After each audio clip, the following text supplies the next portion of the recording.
कई साल पहले जब नरक के दरवाजे खुले तब दुनिया ने पहली बार असली अंधेरा देखा। डीमंस सिर्फ मॉन्स्टर नहीं थे, वो इंसानों से ज्यादा तेज, ज्यादा ताकतवर और ज्यादा निर्दयी थे। गांव जल रहे थे, लोग अपनी जान बचाकर भाग रहे थे और स्नो पर हर तरफ सिर्फ खून फैल रहा था। उस वक्त डर ही इंसानियत की सबसे बड़ी सच्चाई बन चुकी थी। लेकिन उस अंधेरे के सामने एक वॉरियर खड़ा हुआ। रेवोर, एक ऐसा योद्धा जिसके अंदर की सोल उसकी तलवार के साथ सिंक्रोनाइज हो गई। उसने डिस्कवर किया कि जब एक वॉरियर अपनी सांस, अपनी हार्ट बीट और अपनी सोल को एक ही रिदम में ले आता है तो जगती है एक ताकत जिसे कहते हैं सोल रेजोनेंस। एक ऐसी शक्ति जो इंसान को डीमंस के बराबर नहीं, उनसे भी ज्यादा खतरनाक बना सकती है। हंड्रेड्स ऑफ डीमंस रेवोर की तरफ चार्ज करते हैं। रेवोर कामली अपनी स्वॉर्ड राइज करता है और एक ही स्लेश में ये सारे डीमंस को काट देता है। रेवोर का ये अटैक इतना ज्यादा खतरनाक था कि ये डीमन रीजनरेट भी नहीं हो पाते। उस रात बैटल फील्ड पर सिर्फ खामोशी बची थी और पहली बार नर्क ने एक इंसान से डर महसूस किया। हर सोल की एक अलग खासियत होती है और जब एक वॉरियर अपनी सांस, अपनी हार्ट बीट और अपनी सोल को एक रिदम में ले आता है तो जन्म लेती है उसकी रेजोनेंस पाथ। एशीन पाथ, एक ऐसी रेजोनेंस जो बैटल फील्ड को राख बना देती है, जहां हर स्ट्राइक सिर्फ डिस्ट्रक्शन छोड़ती है। स्टॉर्म पाथ, एक ऐसी स्पीड जो हवा को भी पीछे छोड़ दे, जहां मूवमेंट आंखों से भी ज्यादा फास्ट होती है। लूनार पाथ, खामोश प्रेसिशन की पाथ, जहां मौत आती है बस एक पल में महसूस होती है। वॉइड पाथ, अंधेरे और फियर की रेजोनेंस, जहां वॉरियर की प्रेजेंस ही डीमंस के अंदर डर भर देती है। सोलार पाथ, एक पवित्र रोशनी जो डार्कनेस को जलाकर डीमंस की एग्जिस्टेंस तक मिटा सकती है। हर पाथ एक वॉरियर के इमोशंस को रिफ्लेक्ट करती है, उसका पेन, उसका गुस्सा, उसकी खामोशी और उसकी विल पावर। कुछ वॉरियर्स बैटल फील्ड को तोड़ देते हैं, कुछ हवा की तरह मूव करते हैं और कुछ की प्रेजेंस ही डीमंस को पीछे हटने पर मजबूर कर देती है। लेकिन हर रेजोनेंस इक्वल नहीं होती। कुछ सोल्स दुनिया को बदलने के लिए पैदा होती है और रेवोर की सोल उन्हीं में से एक थी।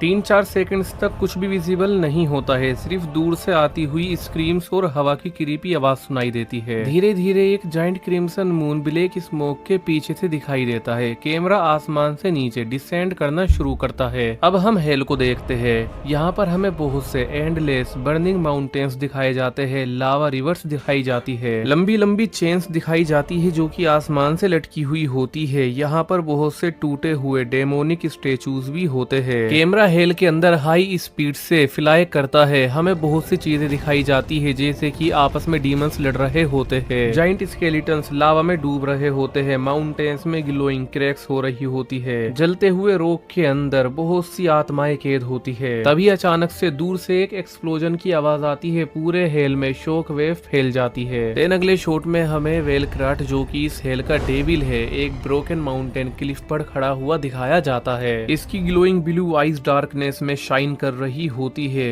इसकी लॉन्ग टेल स्लोली मूव कर रही होती है। फेस पर बनी चिन लाइक फ्लैश हिल रही होती है। बैटल फील्ड के अपोजिट साइड पर हमें राइजन खड़ा हुआ दिखाया जाता है। उसके कपड़े फटे हुए होते हैं, उसके हाथ से खून बह रहा होता है। उसके गले का क्रिम्सन और sky blue locket aggressively glow कर रहा होता है। हेल की हवा उसके हेयर को स्लोली मूव कर रही होती है। इसकी आंखें काम और फियरलेस है। वेलक्राट अपनी भारी आवाज में बोलता है, इंसान, तुमने नरक के राजा की चीज चुरा ली। लॉकेट को हाईलाइट किया जाता है। राइजन बड़े ही आराम से कहता है, तो आकर मुझसे छीन लो। पास के ही लावा वायलेंटली शेक करने लगते हैं। हम देखते हैं कि वेलक्राट अचानक से ही डिसअपियर हो जाता है एंड राइजन के ठीक सामने अपीयर हो जाता है। वेलक्राट का जाइंट किलो हवा को चीरते हुए राइजन की तरफ आता है। राइजन लास्ट सेकंड पर लॉकेट की डेमोनिक एनर्जी से अटैक ब्लॉक करता है। फाइट इंसेनली फास्ट हो जाती है। वेलक्राट राइजन को जाइंट रॉक्स के थ्रू पंच करता है। राइजन मिड एयर फ्लिप करके लैंड करता है। लावा एक्सप्लोजन्स हर इंपैक्ट पर होते हैं। वेलक्राट की टेल क्लिफ्स को डिस्ट्रॉय करती है। राइजन ग्लोइंग पंचेस से काउंटर करता है। ब्लड पार्टिकल्स एयर में फ्लाई करते हैं। वेलक्राट राइजन को गले से पकड़ के हवा में उठा लेता है। अचानक लॉकेट और ज्यादा ब्राइट ग्लो करने लगता है। रेड और ब्लू तरीके की नसें राइजन की बॉडी में फैलने लगती है। उसकी आंखें भी हल्की ग्लो करती है। एनर्जी वायलेंटली बर्स्ट होती है।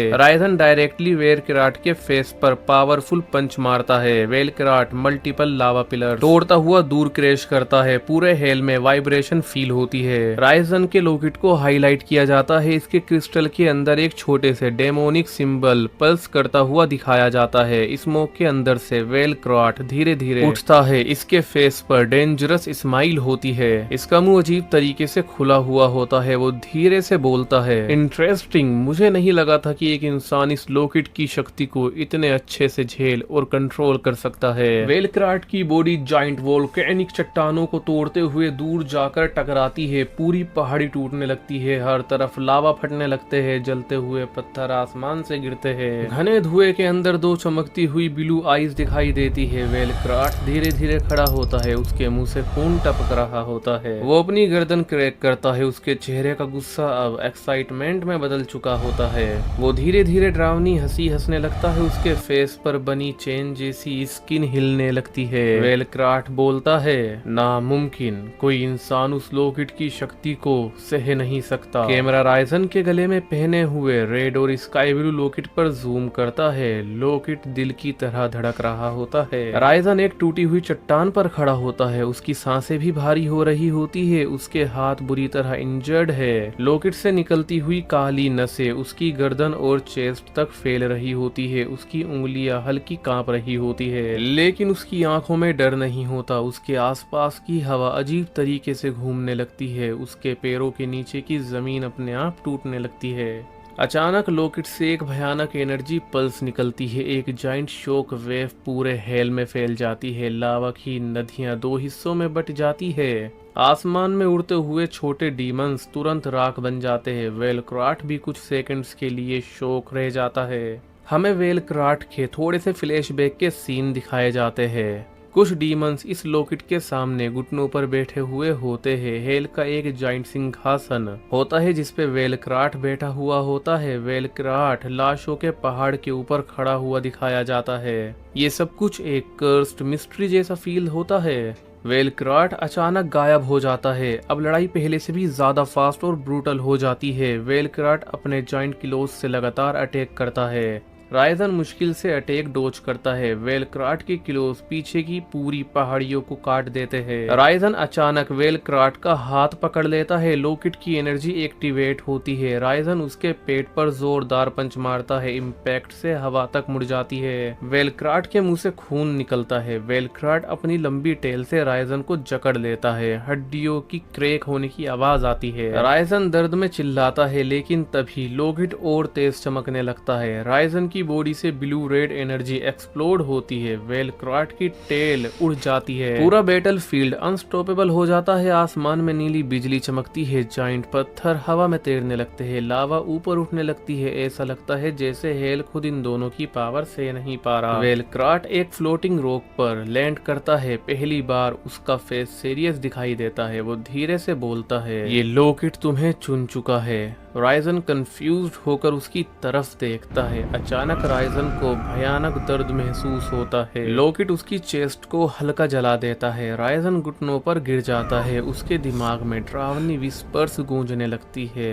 कुछ सेकंड्स के लिए राइजन की एक आंख वेलक्राट जैसी ब्लू डेमोनिक आई बन जाती है। राइजन खुद ये देखकर शॉक हो जाता है। वेलक्राट धीरे धीरे मुस्कुराने लगता है। हमें इस लॉकेट को पास से दिखाया जाता है। क्रिस्टल के अंदर कुछ हिलता हुआ दिखाई देता है, जैसे कोई जीव उसके अंदर कैद हो, और बस दिल की धड़कनें सुनाई आती है। हेल का बैटल फील्ड पूरी तरह तबाह हो चुका होता है। हर तरफ लावा, धुआं और टूटी हुई चट्टानें दिख रही होती है। आसमान में ब्लैक क्लाउड्स घूम रहे होते हैं। ब्लू लाइटनिंग लगातार चमक रही होती है। कैमरा धीरे धीरे राइजन की तरफ मूव करता है। वो घुटनों पर बैठा होता है। उसकी बॉडी से डार्क स्मोक निकल रहा होता है। उसकी एक आंख अब भी हल्की ब्लू ग्लो कर रही होती है। राइजन अपने गले का लॉकेट पकड़ता है। जैसे ही वो उसे टच करता है, लॉकेट वायलेंटली ग्लो करने लगता है। रेड और स्काई ब्लू एनर्जी उसके हाथ से होते हुए पूरी बॉडी में फैलने लगती है। जमीन क्रैक होने लगती है। हेल की हवा और ज्यादा हेवी हो जाती है। दूर खड़े डीमंस डर कर पीछे हटने लगते हैं। वेलक्राट स्मोक के अंदर से धीरे धीरे बाहर आता है। उसकी ब्लू आईज और भी अग्रेसिवली ग्लो कर रही होती है। वो शौक में बोलता है, नहीं, तुम पोर्टल खोलने वाले हो। राइजन कंफ्यूज्ड और पेनफुल एक्सप्रेशन के साथ लॉकेट को देखता है, जैसे लॉकेट खुद उसे गाइड कर रहा हो। अचानक लॉकेट से एक जाइंट बीम आसमान की तरफ शूट होती है। पूरे हेल में अर्थक्वेक जैसी वाइब्रेशन होती है, आसमान फटने लगता है, रियलिटी टूटने लगती है। एक जाइंट सर्कुलर पोर्टल धीरे धीरे ओपन होता है। पोर्टल के अंदर ब्राइट व्हाइट लाइट होती है, उसके आसपास रेड और ब्लू लाइटनिंग घूम रही होती है। एनर्जी प्रेशर इतना ज्यादा होता है कि नियर बी माउंटेन्स हवा में उड़ने लगते हैं। हेल के क्रिएचर्स पैनिक करने लगते हैं, डीमंस चिल्लाने लगते हैं, लावा रिवर्स उल्टी बहने लगती है, जाइगेंटिक चेन्स आसमान में हिलने लगती है, जैसे हेल खुद अनस्टेबल हो गया हो। हमें राइजन के फेस को दिखाया जाता है, उसकी आंखों में कंफ्यूजन और डिटर्मिनेशन दोनों होते हैं। वो धीरे से पोर्टल की तरफ चलना शुरू करता है। हर स्टेप के साथ जमीन टूट रही होती है। वेलक्राफ्ट गुस्से में चिल्लाता है, रुको। वेलक्राफ्ट इंसेनली हाई स्पीड में राइजन की तरफ अटैक करता है। राइजन लास्ट सेकंड पर पोर्टल के अंदर जंप कर जाता है। वेलक्राफ्ट भी उसके पीछे पोर्टल में घुस जाता है। पोर्टल वायलेंटली अनस्टेबल होने लगता है। पूरे हेल में एक मैसिव शॉक वेव फैलती है। हेल का ऊपर आसमान से थोड़ा नजारा दिखाया जाता है। हम देखते हैं पोर्टल स्लोली बंद हो रहा होता है, लेकिन उसके अंदर से एक अजीब डार्क एनर्जी लीक हो रही होती है। अगला सीन अर्थ का होता है। रात का टाइम होता है। एक शांत पुराने विलेज को दिखाया जाता है। हर तरफ वुडन जैपनीज स्टाइल घर होते हैं। लैंटर्न्स की वार्म ऑरेंज लाइट गलियों को रोशन कर रही होती है। लोग अपने घरों के बाहर बैठकर बातें कर रहे होते हैं। कुछ बच्चे खेल रहे होते हैं। बैकग्राउंड में हल्की हवा चल रही होती है। एटमॉस्फेयर पीसफुल और काम होता है। अचानक हवा रुक जाती है, सब कुछ साइलेंट हो जाता है। लैंटर्न्स की फ्लेम्स हिलने लगती है। एक छोटा बच्चा आसमान की तरफ देखता है, उसकी आंखें डर से बड़ी हो जाती है। ऊपर का शॉट दिखाया जाता है। आसमान के बीच रियलिटी क्रैक होने लगती है। रेड और ब्लू लाइटनिंग आसमान में फैलने लगती है। एक जाइंट पोर्टल आसमान में फट जाता है। मैसिव एनर्जी शॉक वेव पूरे विलेज को हिला देती है। खिड़कियां टूट जाती है, लोग गिरने लगते हैं। विलेजर्स चिल्लाने लगते हैं, ये क्या है, भागो भागो। पोर्टल के अंदर से राइजन नीचे गिरता है। वो एक घर की छत तोड़ते हुए जमीन पर लैंड करता है। डस्ट और मलबा हर तरफ फैल जाता है। राइजन धीरे धीरे स्मोक के अंदर से उठता है। उसकी बॉडी इंजर्ड होती है। लॉकेट अब अनस्टॉपेबल ग्लो कर रहा होता है। उसकी आंखों में हल्का ब्लू ग्लो होता है। विलेजर्स उसे देखकर डर जाते हैं। अचानक पोर्टल के अंदर से दो ब्लू ग्लोइंग आईज दिखती है। वेलक्राफ्ट फुल स्पीड में बाहर निकलता है। उसकी लैंडिंग से पूरी स्ट्रीट टूट जाती है। उसकी टेरिफाइंग रोर पूरे विलेज में गूंजती है। बच्चे रोने लगते हैं, लोग पैनिक में भागने लगते हैं। वेलक्राफ्ट बिना टाइम वेस्ट किए राइजन पर अटैक करता है। राइजन उसके पंच को ब्लॉक करता है। इम्पैक्ट से आसपास के घर उड़ जाते हैं। वुडन स्ट्रक्चर टूटने लगते हैं। आग फैलना शुरू हो जाती है। वेलक्राफ्ट राइजन को पकड़कर एक बिल्डिंग में फेंकता है। बिल्डिंग कोलैप्स हो जाती है। राइजन मलबे के अंदर से बाहर आता है और काउंटर अटैक करता है। राइजन ग्लोइंग एनर्जी पंच मारता है। वेलक्राफ्ट पीछे स्लाइड होता है। जमीन टूट रही होती है। रोड्स क्रैक होने लगते हैं। वेलक्राफ्ट अपनी टेल से मल्टीपल हाउसेज डिस्ट्रॉय करता है। विलेजर्स बाल बाल बचकर भागते हैं। एक ओल्ड मैन ऑलमोस्ट मलबे के नीचे आने वाले होते हैं, लेकिन लास्ट सेकंड पर किसी तरह बच जाते हैं। हमें विलेजर्स के डरे हुए चेहरे को दिखाया जाता है, क्योंकि आज से पहले किसी ने ऐसे मॉन्स्टर नहीं देखे थे। लोग सिर्फ एक ही बात बोल रहे होते हैं, ये डीमंस है, ये डीमंस है। फाइट के बीच अचानक राइजन को इंटेंस पेन फील होता है। वो अपनी चेस्ट पकड़ लेता है। लॉकेट और ज्यादा अग्रेसिवली ग्लो करने लगता है। उसकी बॉडी पर डार्क डेमोनिक नसें फैलने लगती है। वेलक्राफ्ट ये देखकर स्माइल करता है। वेलक्राफ्ट इंसेनली फास्ट स्पीड में राइजन के सामने अपीयर होता है। ये राइजन की गर्दन को पकड़ लेता है। वेलक्राफ्ट धीरे से बोलता है, अब तुम बच नहीं सकते। राइजन के लॉकेट को थोड़ा सा हाईलाइट किया जाता है। उसमें क्रैक्स अपीयर होने लगती है, वो टूटने लगता है। वेलक्राफ्ट राइजन को एक वॉल में देकर मारता है। वॉल इंस्टेंटली एक्सप्लोड हो जाती है। फिर हमें एक वेलक्राफ्ट का लुक देखने के लिए मिलता है, जो कि बहुत डेंजरस लग रहा होता है। उसकी ग्लोइंग ब्लू आइज डार्कनेस में और डेंजरस लग रही होती है। वेलक्राफ्ट गुस्से और और एक्साइटमेंट के मिक्सचर में बोलता है, ये शक्ति कभी किसी इंसान की नहीं हो सकती, तुम सिर्फ एक वेसल हो।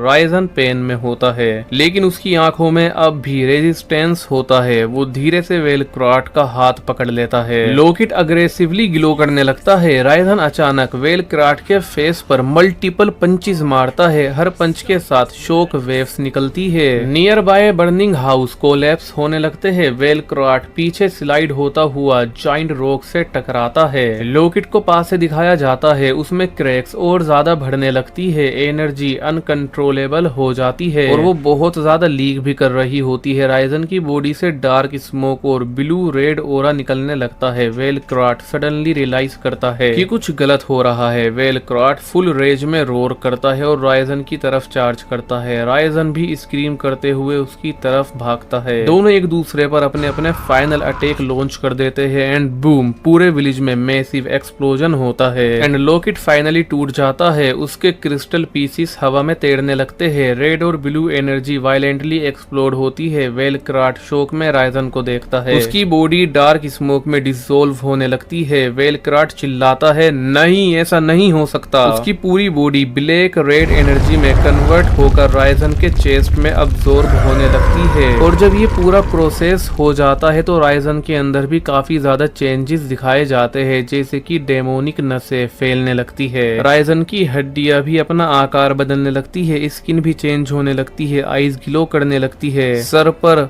हॉर्न निकलने लगते हैं। राइजन ऐसा पेन महसूस करता है जो कभी किसी ने नहीं करा होगा। राइजन अब पूरी तरीके से अलग दिख रहा होता है। उसकी एक आंख ब्लू ग्लो कर रही होती है, बॉडी पर रेड व्हाइट डेमोनिक मार्किंग्स आ चुकी होती है, फेस पर chain like flash structure appear हो चुके होते हैं। उसकी प्रेजेंस अब इंसान जैसी नहीं लगती। पूरे एटमॉस्फेयर में टेरिफाइंग साइलेंस आ जाता है। दूर खड़े विलेजर्स शोक और हॉरर में जम जाते हैं। एक आदमी धीरे से बोलता है, ये क्या चीज है? राइजन के न्यू ट्रांसफॉर्म्ड फेस को दिखाया जाता है। उसकी आंखों में अब कोई दया नहीं दिखती है, सिर्फ और सिर्फ डार्कनेस। राइजन आसमान की तरफ देखता है और अचानक कहीं दूर दूर हेल पोर्टल्स ओपन होने लगते हैं, स्काई क्रैक होने लगते हैं, रेड लाइटनिंग पूरी दुनिया में फैलने लगती है। क्लाउड्स अननेचुरल तरीके से घूम रहे होते हैं। पूरी दुनिया का एटमॉस्फेयर बदल चुका होता है। दुनिया की अलग अलग जगहों पर पोर्टल्स ओपन हो रहे होते हैं। जंगल्स के बीच में, माउंटेन्स पर, ओशन के ऊपर, विलेजेस के पास में और यहाँ तक कि एंशिएंट टेम्पल्स के नीचे। हर पोर्टल से डार्क स्मोक और क्रिम्सन लाइट निकल रही होती है। ग्राउंड वायलेंटली शेक कर रहे होते हैं। लोग पैनिक में आसमान की तरफ देख रहे होते हैं। पोर्टल के अंदर से टेरिफाइंग क्रिएचर्स बाहर आने लगते हैं। स्पाइडर जैसे डीमंस बाहर आते हैं और कुछ शेडो क्रिएचर्स डीमंस बाहर आते हैं। कुछ उड़ने वाले डीमंस बाहर आते हैं और अलग अलग तरीके के डीमंस बाहर आकर पूरी दुनिया में फैलने लगते हैं। हम देखते हैं कि कुछ डीमंस डायरेक्टली इंसानों पर हमला करने लगते हैं। एक पूरा विलेज आग में जलता हुआ दिखाया जाता है। समुराई वॉरियर्स डीमन से लड़ते हुए दिखाए जाते हैं। एक डीमन इंसान को शेडो में खींच रहा होता है। माउंटेन्स के ऊपर जाइंट क्रिएचर्स की शेडोज दिखाई जाती है। ब्लड से भरी हुई स्ट्रीट को दिखाया जाता है। लोग अपने घरों के दरवाजे बंद कर रहे होते हैं। आज की रात जब हेल के द्वार खुले तो पूरी दुनिया हमेशा के लिए बदल गई और इसी तरीके से टाइम बीत जाता है।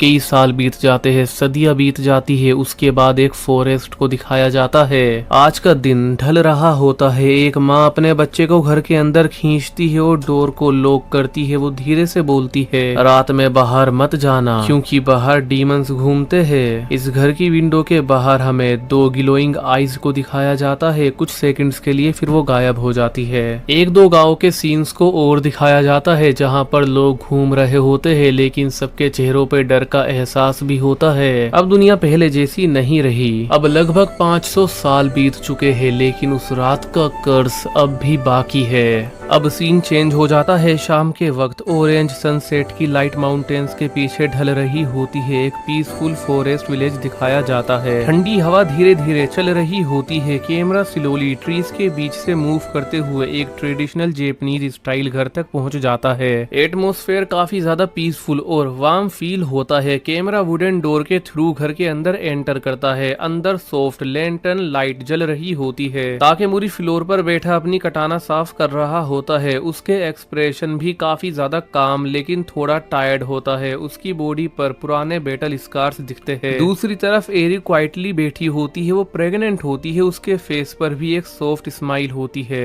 वो बेबी के लिए छोटे कपड़े फोल्ड कर रही होती है। एरी हल्का सा स्माइल करते हुए बोलती है, तुम्हें लगता है हमारा बच्चा भी तुम्हारी तरह समुराई बनेगा? ताकेमोरी हल्का सा स्माइल करता है। वो अपनी कटाना साइड में रख देता है। धीरे से एरी के पास आकर बैठता है और कहता है, नहीं, मैं चाहता हूँ वो नॉर्मल जिंदगी जिए। ये मोमेंट काफी ज्यादा पीसफुल लगता है क्योंकि बाहर बारिश भी स्टार्ट हो जाती है। अचानक हवाएं रुक जाती है। लैंटर्न्स की फ्लेम वायलेंटली हिलने लगती है। ताकेमोरी का एक्सप्रेशन इंस्टेंटली सीरियस हो जाता है। उसकी वॉरियर इंस्टिंक्ट भी एक्टिव हो जाती है। घर का आउटर गेट धीरे धीरे खुलता है। बैकग्राउंड म्यूजिक ऑलमोस्ट साइलेंट हो जाता है। सिर्फ वुड की क्रीपी आवाज सुनाई देती है। कैमरा डार्क हॉलवे के थ्रू एंट्रेंस की तरफ मूव करता है। डोर के बाहर डार्कनेस में एक शेडो दिखाई देती है। लाइटनिंग फ्लैश होती है। उस एक फ्लैश में हम राइजन को देखते हैं। वो ह्यूमन फॉर्म में होता है लेकिन उसकी प्रेजेंस अननेचुरल लगती है। एटमॉस्फेयर इंस्टेंटली अनकंफर्टेबल फील होने लगता है। ताकेमोरी धीरे से उठता है। वो चौकन्ना होकर अपनी कटाना के हैंडल पर हाथ रखता है। काम बट कोशियस टोन में पूछता है, कौन हो तुम? राइजन कुछ सेकंड तक तो बस चुप रहता है। कैमरा उसके इमोशनलेस फेस पर क्लोजअप लेता है। रेन की आवाज बैकग्राउंड में सुनाई देती है और फिर राइजन धीरे से घर के अंदर कदम रखता है। वुडन फ्लोर उसके स्टेप से क्रैक होने लगती है। एरी डर के ताकेमोरी के पीछे आ जाती है। ताकेमोरी की ग्रिप स्वॉर्ड पर टाइट हो जाती है। राइजन अपना हेड स्लाइटली नीचे करता है। उसकी आईज डार्कनेस में ब्लू ग्लो करती है। सडनली उसके हाथ की फिंगर्स अननेचुरली मूव करने लगती है। बोन ट्विस्टिंग की आवाज आती है। ताकेमोरी इंस्टेंटली समझ जाता है ये इंसान नहीं है। कैमरा रैपिडली राइजन की ट्रांसफॉर्मिंग हैंड पर जूम करता है। उसकी फिंगर्स अननेचुरली लंबी और शार्प होने लगती है। स्किन फटने लगती है। डार्क क्लोज बाहर निकलने लगते हैं। ब्लू रेड नसें उसके हाथ पर ग्लो कर रही होती है। ताकेमोरी इंस्टेंटली अपनी कटाना निकालता है। वो एरी के सामने प्रोटेक्टिवली खड़ा हो जाता है। राइजन भी पूरे तरीके से ट्रांसफॉर्म नहीं होता। ताकेमोरी की आंखों में भी फियर नहीं, सिर्फ अलर्टनेस होती है। ये गुस्से में बोलता है, तुम कौन हो? राइजन कंप्लीटली साइलेंट रहता है। उसका फेस इमोशनलेस होता है। एक सेकंड के अंदर राइजन का क्लोड हैंड अननेचुरल स्पीड से आगे बढ़ता है। शेडो लाइक टेंटिकल क्लोज उसके हाथ से एक्सप्लोड होते हैं। ताकेमोरी वॉल से टकरा जाता है। उसकी बॉडी क्लोज में टाइटली जकड़ जाती है। वुडन वॉल क्रैक होने लगती है। कटाना उसके हाथ से ऑलमोस्ट गिर जाती है। एरी फियर में पीछे हटने लगती है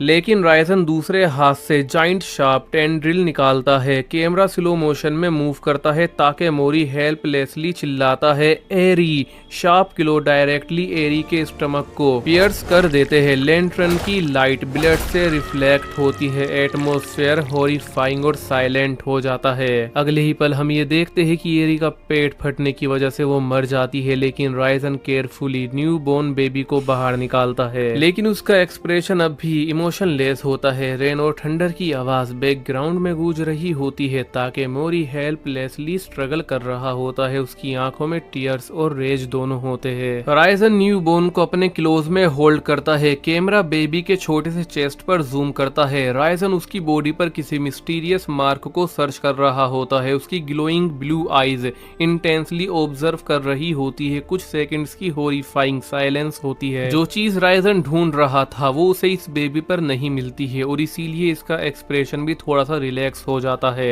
एंड हमने इस बेबी की सारी फुटेजेस को सेंसर कर दिया है। सेंसिटिव इशू है, समझो। एंड फिर हम ये देखते हैं कि रूम के कॉर्नर्स से डार्क स्मोक निकलने लगती है। शेडो से दो टेरिफाइंग डीमंस इमर्ज होते हैं। ताकेमोरी पूरे रेज में स्ट्रगल कर रहा होता है। राइजन बेबी को फ्लोर पर सॉफ्टली रख देता है। वो डीमंस की तरफ देखे बिना बोलता है, इन दोनों को खत्म कर दो। उसकी वॉइस काम लेकिन टेरिफाइंग होती है। राइजन धीरे धीरे डोर की तरफ चलने लगता है। लाइटनिंग फ्लैश होती है। उसकी शेडो पूरे रूम को कवर कर लेती है। ताकेमोरी रेज में चिल्लाता है, रुक जा, तू कहां पर जा रहा है? मैं तुझे आज यहीं खत्म करूंगा। तूने जो करा आज उसके लिए मैं तुझे कभी माफ नहीं करूंगा। लेकिन राइजन रुकता नहीं। वो डार्कनेस में गायब हो जाता है। डीमन स्लोली ताकेमोरी की तरफ बढ़ने लगते हैं। ताकेमोरी का फेस ब्लड और रेज से भरा होता है। उसकी ग्रिप कटाना पर टाइट हो जाती है। ताकेमोरी इंजर्ड होता है लेकिन फिर भी लड़ने के लिए और अपना रिवेंज लेने के लिए तैयार होता है। ये जो दो डीमंस होते हैं इसमें से इस वाले का नाम गोरा मैक्स होता है। ये अपने क्लोज को ग्राउंड पर घसीट रहा होता है। एंड ये जो दूसरी फीमेल शेडो टाइप डीमन है इसका नाम शिवोरा होता है। शिवोरा सीलिंग पर उल्टा क्रॉल कर रही होती है। लैंटर्न्स की लाइट कंटिन्यूसली फ्लिकर हो रही होती है। गोरा मैक्स बीस्ट की तरह रोर करता है ताकि मोरी की तरफ चार्ज करता है। वुडन फ्लोर उसके हेवी वेट से टूट जाता है ताकि मोरी लास्ट सेकंड पर साइड डोज करता है। गोरा मैक्स सीधे वॉल तोड़कर घर के बाहर निकल जाता है। पूरे घर में शॉक वेव फैल जाती है ताकि मोरी इमीडिएटली कटाना लेकर उसके पीछे जंप करता है। घर के पीछे मडी बेक यार्ड होता है। रेन हेवी हो चुकी होती है। लाइटनिंग कंटिन्यूसली फ्लैश कर रही होती है। गोरा मैक्स अपने जाइंट क्लोज से पूरे बेक यार्ड को डिस्ट्रॉय करने लगता है। ट्रीज टूटने लगते हैं। मड और मलबा हवा में उड़ने लगता है ताकि मोरी इनसेनली फास्ट स्वॉर्ड स्लैश करता है। गोरा मैक्स का पूरा शोल्डर डीपली कट हो जाता है। ब्लैक ब्लड मड पर गिरता है लेकिन कैमरा क्लोजअप में दिखाता है डार्क फ्लैश और स्मोक उसकी चोटों को कवर करने लगते हैं। विद इन अ सेकंड उसका शोल्डर रीजनरेट हो जाता है ताकि मोरी शोक में उसकी तरफ देखता है। अचानक शिवोरा डार्कनेस में डिसअपेयर हो जाती है। सिर्फ उसकी ग्लोइंग ब्लू आईज ट्रीज के बीच दिख रही होती है। विस्परिंग साउंड फॉरेस्ट में इको करने लगते हैं ताकि मोरी सराउंडिंग्स ऑब्जर्व करता है। Suddenly Shivora upside down tree branch से अटैक करती है उसकी शार्प क्लोज ताकि मोरी के शोल्डर को स्लैश कर देती है। ब्लड रेन वाटर में मिक्स होने लगता है। फाइट बैक यार्ड से फॉरेस्ट एरिया में शिफ्ट हो जाती है। डीमंस शेडोज की तरह मूव कर रहे होते हैं ताकि मोरी एक ट्री पर जंप कर जाता है और मिड एयर में अपने स्पिनिंग स्लैश अटैक का यूज करता है। शिवोरा की हाफ बॉडी कट हो जाती है। उसकी बॉडी डार्क स्मोक में डिसॉल्व होने लगती है और फिर रीजनरेट हो जाती है। ये क्रीपी स्माइल करती है और कहने लगती है तुम थक जाओगे इंसान, लेकिन हम नहीं थकेंगे। गोरा मैक्स पूरे रेज में चला जाता है। उसकी बॉडी और ज्यादा मैसिव होने लगती है। स्किन के रेड क्रैक्स लावा की तरह ग्लो करते हैं। वो जाइंट बोल्डर उठाकर ताकि मोरी की तरफ फेंकता है। इम्पैक्ट से मल्टीपल ट्रीज उड़ जाते हैं। शिवोरा शेडोज के through multiple after images create करती है ताकि मोरी सराउंडेड फील करता है। ताकि मोरी हेविली इंजर्ड होता है। उसकी ब्रीथिंग भी अनस्टेबल होती है लेकिन उसके माइंड में फ्लैशबैक्स आते हैं।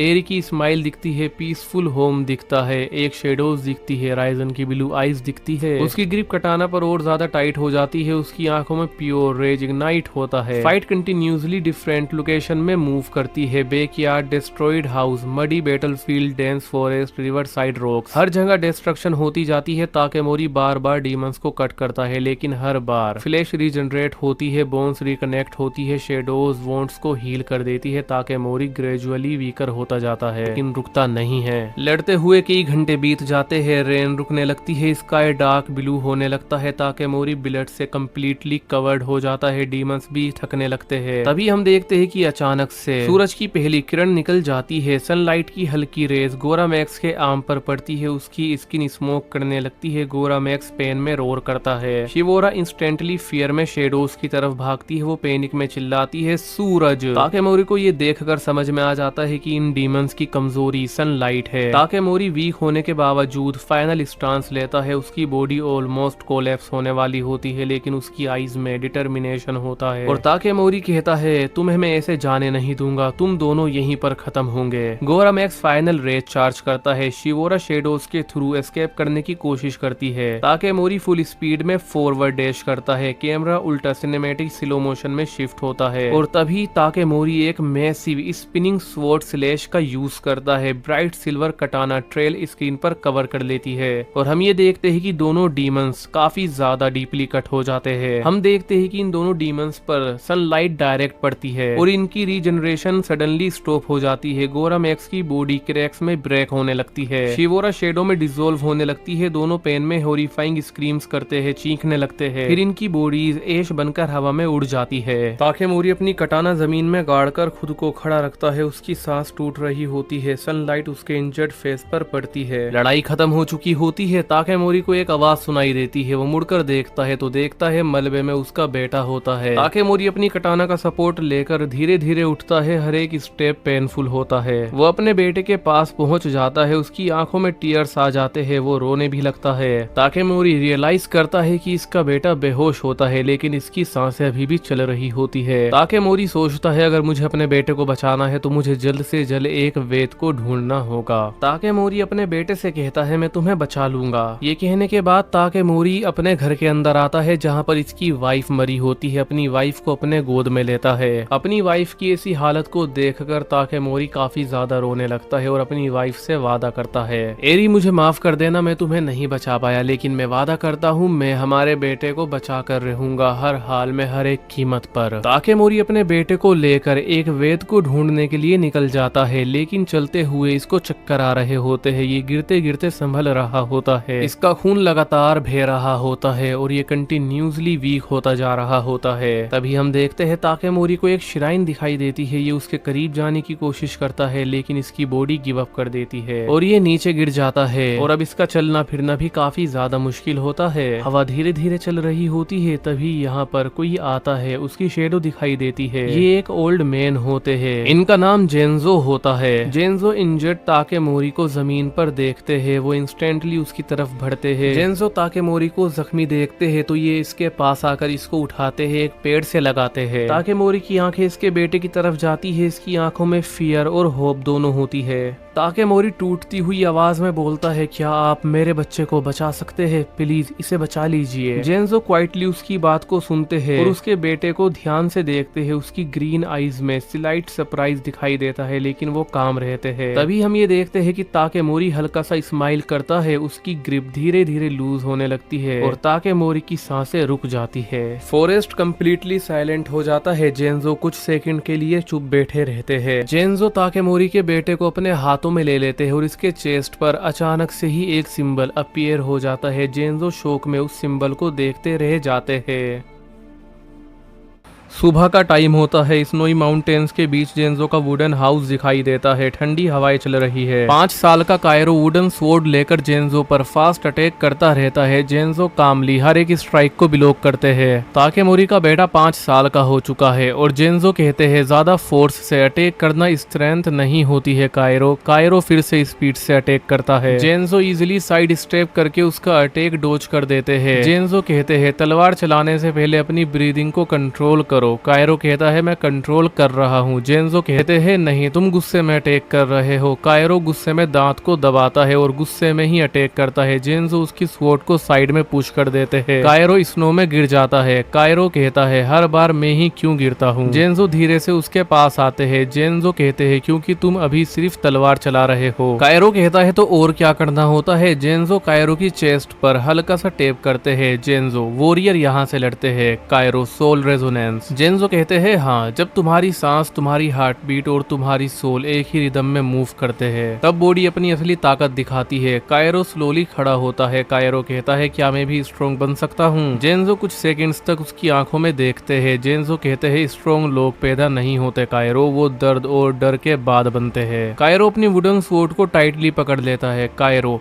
मैं स्ट्रॉन्ग बनूंगा। जेंजो तो फिर दोबारा अटैक करो। कायरो डिटरमाइंड एक्सप्रेशन के साथ फिर स्वॉर्ड स्टांस लेता है। रात का टाइम होता है। बाहर स्नोफॉल हो रही होती है। जेंजो के वुडन हाउस के अंदर फायर प्लेस जल रही होती है। कायरो ब्लैंकेट में बैठा फ्लेम्स को क्वाइटली देख रहा होता है। कुछ सेकंड साइलेंस रहता है। जेंजो वुड रखते हुए उसकी तरफ देखते हैं। कायरो मेरे माँ बाप कैसे मरे थे। फायर प्लेस की आवाज हल्की सी लाउड फील होने लगती है। जेंजो कुछ सेकंड्स चुप रहते हैं। जेंजो कहते हैं तुम्हारे माँ बाप कमजोर नहीं थे, कई वॉरियर्स उनके जितना स्ट्रॉन्ग भी नहीं बन पाए। कायरो ध्यान से सुन रहा होता है। जेंजो कहते हैं तुम्हारे पिता आखिरी सांस तक डीमन से लड़ते रहे, उन्होंने पीछे हटना एक्सेप्ट नहीं किया। कायरो कहता है और मेरी माँ। जेंजो की आंखें हल्का सा सॉफ्टन होती है। जेंजो कहते हैं तुम्हारी माँ ने तुम्हें बचाने के लिए अपनी जान दे दी, उस वक्त भी वो सिर्फ तुम्हारे बारे में सोच रही थी। कायरो की आंखें हल्की सी भर आती है। कायरो कहता है उन्हें किसने मारा। जेंजो कहते हैं एक डीमन किंग ने। कायरो कहता है डीमन किंग। जेंजो कहते हैं वो नॉर्मल डीमन नहीं था, वो नरक से आया हुआ अंधेरा था। कायरो स्लोली अपने हाथ बंद कर लेता है। कायरो कहता है क्या वो अभी भी जिंदा है। जेंजो कहते हैं हाँ, और जब तक वो जिंदा है दुनिया में अंधेरा कभी खत्म नहीं होगा। कायरो सीरियस एक्सप्रेशन से फ्लेम्स को देखता है। जेंजो कहते हैं डीमन सिर्फ बॉडी नहीं खाते कायरो, वो इंसान का डर खाते हैं। जितना ज्यादा तुम टूटोगे उतना ज्यादा वो स्ट्रॉन्ग बनेंगे। कायरो कहता है तो उन्हें कैसे हराते हैं। जेंजो धीरे से उसके पास बैठ जाते हैं। जेंजो स्ट्रॉन्ग बॉडी से नहीं, स्ट्रॉन्ग सोल से। Kairo soul resonance. जेंजो हाँ, जो वॉरियर अपने डर को कंट्रोल कर लेता है उसकी की सोल्स डीमन से भी ज्यादा डेंजरस बन जाती है। कायरो फायरप्लेस की रिफ्लेक्शन में अपनी आंखों को देखता है। कायरो कहता है मैं उन्हें खत्म कर दूंगा। जेन्जो क्वाइटली उसकी तरफ देखते हैं। जेन्जो कहते हैं एक दिन तुम्हें करना ही होगा।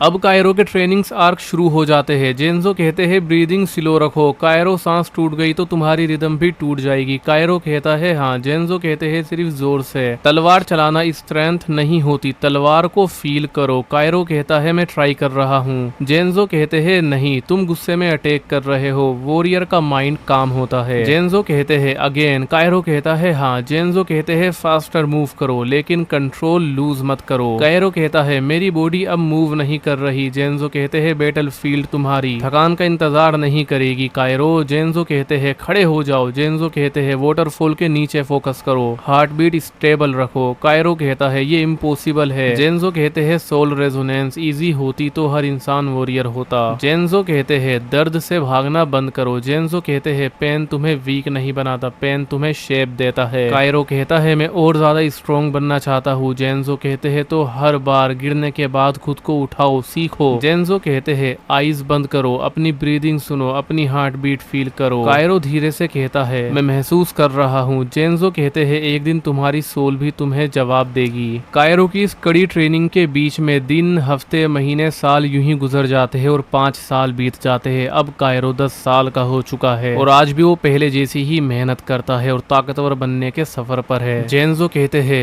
आज तक तुम सिर्फ प्रैक्टिस कर रहे थे कायरो, लेकिन असली बैटल फील्ड प्रैक्टिस और मौत के बीच फर्क नहीं करती। कायरो धीरे से कहता है ये मेरी तलवार है। जेन्जो कहते हैं वुडन स्वॉर्ड गलती माफ करती है लेकिन असली तलवार हर गलती की कीमत खून से लेती है। कायरो कहता है इसका वेट अलग फील हो रहा है। जेन्जो कहते हैं क्योंकि अब तुम सिर्फ ट्रेनिंग नहीं कर रहे, अब तुम सरवाइव करना सीख रहे हो। कायरो कहता है मैं रेडी हूँ। जेन्जो कहते हैं नहीं, अभी नहीं। जेन्जो कहते हैं लेकिन बैटल फील्ड कभी किसी के लिए रेडी होने का वक्त नहीं देती। कायरो स्वॉर्ड को टाइटली पकड़कर कहता है मैं डरूंगा नहीं। जेन्जो कहते हैं हर वॉरियर डरता है। कायरो फर्क सिर्फ इतना होता है कि कौन अपने डर को कंट्रोल करता है। जेन्जो कहते हैं आज के बाद या तो तुम सरवाइव करोगे। जेन्जो धीरे से कहते हैं या मरोगे।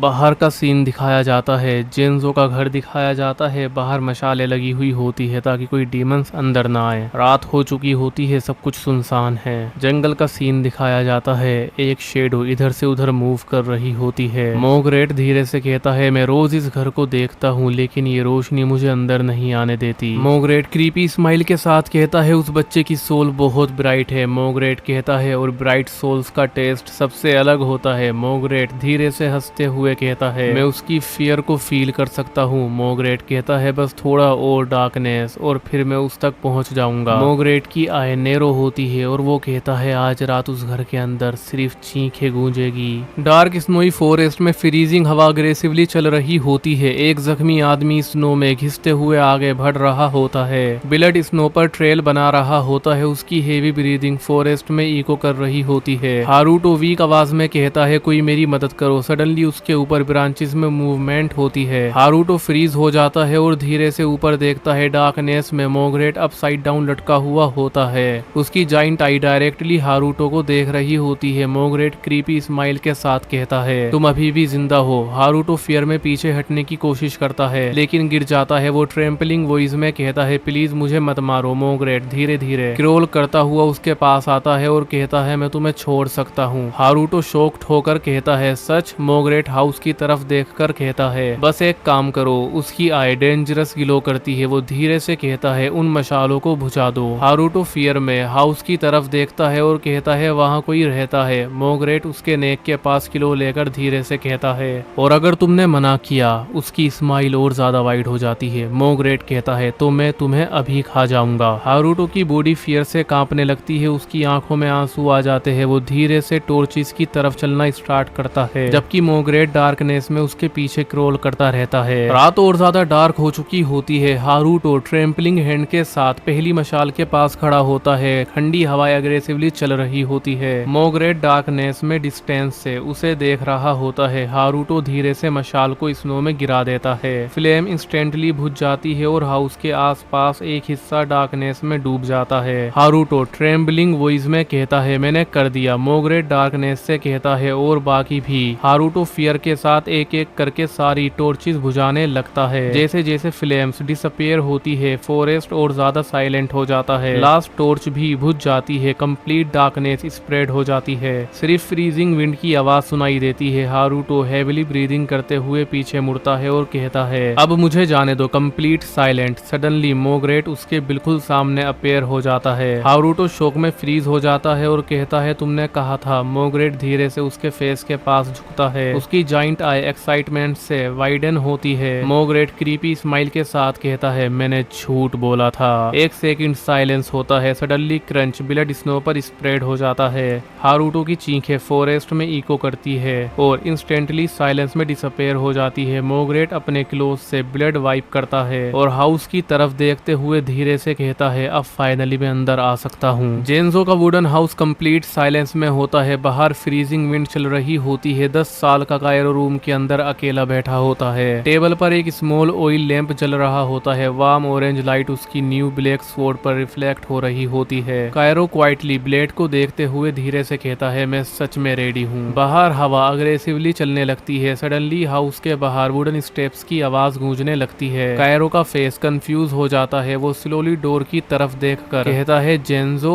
कोई भी रिस्पॉन्स नहीं आता। आवाजें और ज्यादा पास आने लगती है। मोगरेट धीरे धीरे अंदर आता है। उसके बड़े क्लोज फ्लोर को स्क्रैच करते हैं। मोगरेट कहता है, आखिर मिल ही गया। कायरो जल्दी से अपनी स्वॉर्ड पकड़ लेता है। उसके हाथ कांप रहे होते हैं। कायरो कहता है, दूर रहे। मोगरेट क्रीपी स्माइल करता है। मोगरेट कहता है, तुम बहुत डर रहे हो। सडनली मोगरेट बहुत फास्ट स्पीड से कायरो के सामने आ जाता है। कायरो घबराकर स्वॉर्ड चलाता है, लेकिन मोगरेट इजीली बच जाता है। मोगरेट कहता है, बहुत स्लो हो। मोगरेट कायरो को जोर से वॉल पर फेंक देता है। वॉल क्रैक हो जाती है। कायरो दर्द में गिर जाता है। अब कायरो डरकर पीछे हट रहा होता है, लेकिन फिर एकदम कायरो में थोड़ी सी मोटिवेशन आती है। कायरो फिर से उठकर अटैक करता है। मोगरेट उसका हाथ पकड़ लेता है। स्वॉर्ड नीचे गिर जाती है। मोगरेट कहता है, बस इतनी ही ताकत है। मोगरेट उसे हवा में उठा लेता है। मोगरेट कहता है, तुम्हारी सोल बहुत खास है। वो कायरो को दूसरी साइड फेंक देता है। टेबल टूट जाती है। लैंप बुझ जाता है। रूम में और अंधेरा हो जाता है। कायरो कॉर्नर में गिरकर हेवी सांस लेता है। कायरो कहता है, नहीं, मैं नहीं हारूंगा। मोगरेट धीरे धीरे उसके पास आता है। वो कायरो की आंखों में देखता है। मोगरेट कहता है, तुम हार चुके हो। कायरो की आंखों में आंसू आ जाते हैं। उसका डर और बढ़ जाता है। हार्ट बीट और ज्यादा लाउड हो जाती है और इस टाइम कायरो ऐसे डर को महसूस कर रहा है जो एक असली डर है। कायरो कॉर्नर में गिरा हुआ होता है। उसकी सांसें बहुत तेज चल रही होती है। मोगरेट धीरे धीरे उसकी तरफ बढ़ता है। रूम में अंधेरा और खामोशी होती है। कायरो की आंखों में आंसू होते हैं। मोगरेट कहता है, अब खत्म हो गया। कायरो डर के साथ पीछे देखता है, लेकिन उसके पास भागने की जगह नहीं होती। उसका हाथ फ्लोर पर पड़ी स्वॉर्ड तक पहुंचने की कोशिश करता है। मोगरेट उसके बिल्कुल पास आ जाता है। मोगरेट कहता है, तुम जैसे कमजोर लोग सिर्फ शिकार होते हैं। कायरो की हार्ट बीट और ज्यादा तेज हो जाती है। उसके दिमाग में अचानक जेन्जो की आवाज गूंजती है। जेन्जो कहते हैं, डर को कंट्रोल करो, अपनी सांस पर ध्यान दो। कायरो आंखें बंद करता है। वो धीरे से एक गहरी सांस लेता है। मोगरेट हैरान होकर उसे देखता है। मोगरेट कहता है, क्या कर रहे हो? कायरो धीरे धीरे अपनी सांस को नॉर्मल करता है। उसकी हार्ट बीट स्टेबल होने लगती है। जेन्जो की आवाज फिर सुनाई देती है। जेन्जो कहते हैं, जब सांस और हार्ट बीट एक हो जाए तब सोल जगती है। कायरो धीरे से कहता है, सांस, हार्ट बीट, एक रिदम। सडनली उसके चेस्ट पर एक ब्लू सिंबल ग्लो करने लगता है। रूम में ब्लू लाइट फैल जाती है। मोगरेट शौक में पीछे हट जाता है। मोगरेट कहता है, ये क्या है? ब्लू लाइंस कायरो के चेस्ट से उसके हाथ और स्वॉर्ड तक फैलने लगती है। स्वॉर्ड हल्की आवाज करती है। फ्लोर हल्का सा क्रैक होता है। हवा हेवी फील होने लगती है। कायरो धीरे से खड़ा होता है। उसकी आंखें ब्लू ग्लो कर रही होती है। कायरो कहता है, अब मैं नहीं डर रहा। मोगरेट गुस्से में ग्रोल करता है। मोगरेट कहता है, इम्पॉसिबल, इतनी जल्दी सोल रेजोनेंस। कायरो कामली स्वॉर्ड उठाता है। उसका फेस बिल्कुल शांत होता है। उसी पल कायरो की सोल जग गई। डाउन रेजोनेंस जन्म ले चुकी है। मोगरेट फुल स्पीड में कायरो की तरफ दौड़ता है। कायरो बिल्कुल स्टिल खड़ा रहता है। उसके क्लोज सीधा कायरो के फेस की तरफ बढ़ते हैं। मोगरेट कहता है, मर जाओ। कायरो बिल्कुल शांत खड़ा होता है। उसकी ब्लू ग्लोइंग आंखें मोगरेट को देख रही होती है। उसकी सांस बिल्कुल स्टेबल होती है। कायरो धीरे से स्वॉर्ड को टाइट पकड़ता है। कायरो कहता है, अब मुझे डर नहीं लगता। मोगरेट और ज्यादा तेज स्पीड से अटैक करता है। बस एक पल पहले कायरो साइड में स्टेप लेता है, मोग्रेट का अटैक मिस हो जाता है। मोग्रेट शौक में कहता है क्या। उसी वक्त कायरो एक फास्ट क्लीन स्लैश करता है, ब्लू लाइट पूरे रूम में चमक जाती है, सब कुछ एक सेकंड के लिए बिल्कुल साइलेंट हो जाता है। मोग्रेट कायरो के पीछे खड़ा रह जाता है, उसकी आंखें शौक में वाइड हो जाती है। मोग्रेट कहता है ये कैसे हुआ, और मोग्रेट की गर्दन उड़कर साइड में गिरती है। कायरो स्लोली स्वॉर्ड को नीचे करता है, उसकी ब्रीदिंग काम होती है। मोग्रेट का सर फ्लोर पर पड़ा होता है। मोग्रेट कहता है इम्पॉसिबल, एक बच्चा। धीरे धीरे उसकी बॉडी एश में बदलने लगती है। मोग्रेट कहता है डीमन किंग तुम्हें कभी नहीं छोड़ेगा, और फिर वो पूरी तरह राख बन जाता है। रूम में सिर्फ खामोशी रह जाती है। कायरो शौक में अपनी स्वॉर्ड को देखता है। कायरो कहता है मैंने जीत लिया। उसकी आंखों का ब्लू ग्लो धीरे धीरे कम हो जाता है। अचानक उसकी बॉडी दर्द से भर जाती है, वो घुटनों पर गिर जाता है, इसकी आंखों में आंसू आ जाते हैं। कायरो कहता है मैं सच में बच गया। तभी बाहर से फुटस्टेप की आवाजें आती है। कायरो वीकली डोर की तरफ देखता है। कायरो कहता है जेंजो। जेंजो घर के बाहर पहुंचते हैं और ब्रोकन डोर देखकर रुक जाते हैं। उनकी आंखें शौक में वाइड हो जाती है। जेंजो कहते हैं यहाँ क्या हुआ। वो जल्दी से अंदर दौड़ते हैं। रूम पूरी तरह टूटा हुआ होता है, फ्लोर पर ब्लैक एश पड़ी होती है। कॉर्नर में कायरो इंजर्ड बैठा होता है। जेंजो तुरंत उसके पास आते हैं। जेंजो कहते हैं कायरो। कायरो वीकली उनकी तरफ देखता है। कायरो कहता है मैं ठीक हूँ। जेंजो ब्लैक एश को देखते हैं और समझ जाते हैं कि यहाँ डीमन था। जेंजो कहते हैं ये किसने किया। कायरो अपनी स्वॉर्ड को देखता है। कायरो कहता है मैंने। जेंजो कुछ सेकंड चुप रहते हैं, फिर उनकी नजरें कायरो के चेस्ट पर पड़ती है जहाँ फेंट ब्लू ग्लो होता है। वो उसका शर्ट हल्का सा साइड करते हैं, डाउन क्रेस्ट ग्लो कर रहा होता है। जेंजो शौक में कहते हैं सोल रेजोनेंस। कायरो कंफ्यूज होकर पूछता है ये क्या है। जेंजो कायरो की आंखों में देखते हैं। जेंजो कहते हैं तुम अवेकन हो गए हो। कायरो स्लोली स्वॉर्ड टाइट पकड़ता है। कायरो कहता है अब मैं क्या करूं। जेंजो सीरियस एक्सप्रेशन के साथ खड़े होते हैं। जेंजो कहते हैं कल हम हेलस्लेयर फोर्ट्रेस जाएंगे। कायरो हैरान होकर कहता है हेलस्लेयर एग्जाम देने के लिए। जेंजो कहते हैं हाँ, अगर पास हुए तो वॉरियर बनोगे, फेल हुए तो मर जाओगे। कायरो कुछ पल चुप रहता है, फिर डिटरमाइंड होकर कहता है मैं जाऊंगा। जेंजो हल्का सा स्माइल करते हैं। जेंजो कहते हैं तो तैयार हो जाओ, कल तुम्हारी असली जर्नी शुरू होगी। कायरो अपनी स्वॉर्ड को देखता है और फर्मली पकड़ लेता है। कायरो कहता है मैं स्ट्रॉन्ग बनूंगा।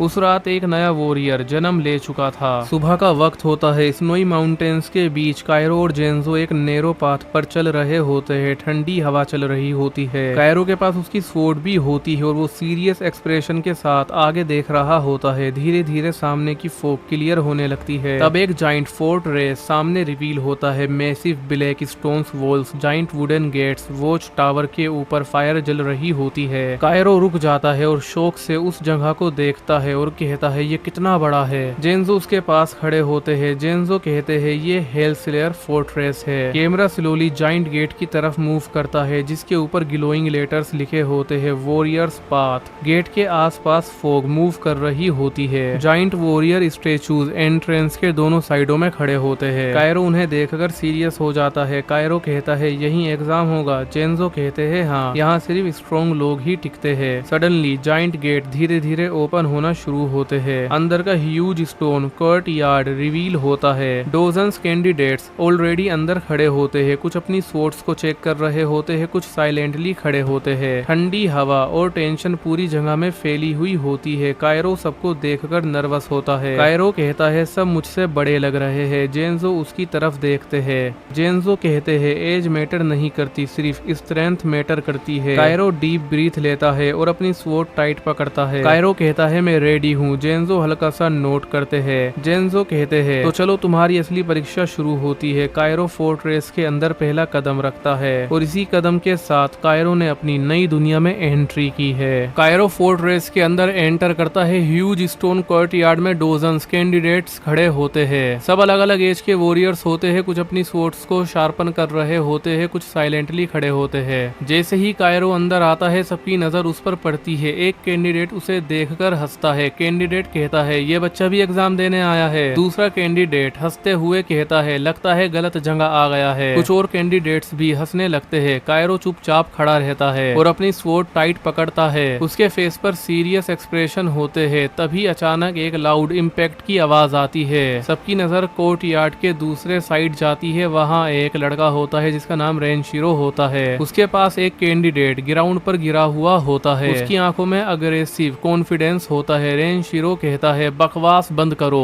पूरा कोर्टयार्ड साइलेंट हो जाता है। रेनशिरो धीरे धीरे कायरो की तरफ देखते हुए आगे बढ़ता है। वो कायरो के सामने रुकता है। रेनशिरो कहता है साइज से फर्क नहीं पड़ता। वो हल्का सा स्मिरिक करता है। रेनशिरो कहता है कमजोरी से पड़ता है। कायरो सीधा उसकी आंखों में देखता है। कायरो कहता है मैं कमजोर नहीं हूँ। रेनशिरो हल्का सा हंसता है। रेनशिरो कहता है अच्छा है, देखते हैं कितनी सच्चाई है। तभी फोर्ट्रेस में एक जाइंट हॉर्न की आवाज गूंजती है। सारे कैंडिडेट्स इंस्टेंटली मेन अरीना की तरफ मुड़ते हैं। कायरो भी सीरियस होकर आगे देखता है। जेंजो दूर से उसे क्वाइटली देख रहे होते हैं। जेंजो कहते हैं अब सब शुरू होता है। कायरो का पहला असली मुकाबला अब शुरू होने वाला है।